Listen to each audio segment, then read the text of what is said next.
I just got the craziest thing from the TikTok shop, but I love it. This is a portable dryer. You dry your clothes. Comes with a little rack. Hangers up to 8 pieces. So also do is enable a UV light. Portable, you can literally take this on your traveling trips. Ayos yun na. Try natin. Hi guys! Meron kaming new item. Ito naman ay hanging dryer. So guys, nakita nyo sa video kung gaano siya ka-cool, no, na papatuyo niya yung damit sa loob ng bahay lang. Para malaman natin kung gumagana talaga. Subukan natin. Ayun guys, so meron ako ditong isang t-shirt, tapos meron tayong dress. No? So ngayon, basahin natin.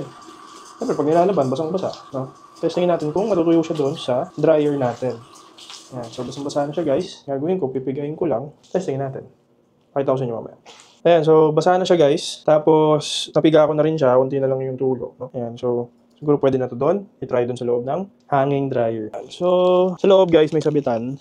Tapos pasok nyo lang siya dyan. Sana gumana, di ba? Kasi guys, perfect to sa mga nakakondo eh. Kasi di ba minsan nangyayari sa atin, minsan nalito natin ipalaba, tapos kailangan natin gamitin kinabukasan. So sa mga nakakondo dyan, or kahit sa bahay, pwede itong gamitin, no? O perfect tong product na to kung gagana siya. On na siya, level 1, level 2. Tapos off na. So, level 2, try natin.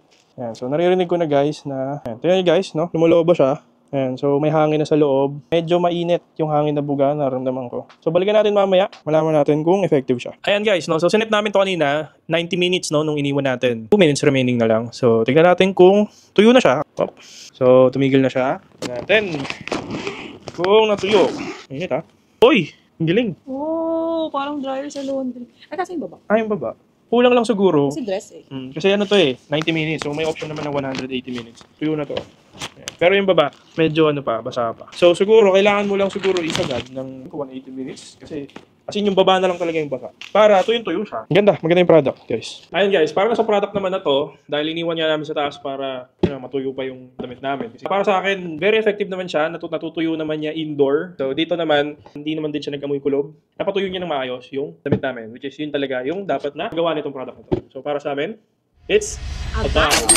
Guys, thanks sa panonood. Hindi na namin kayo pahihirapan. I'm sure mag-PPM kayo kung saan namin nabili. So lahat ng products na nasa buy list namin is nasa bio namin. Thank you!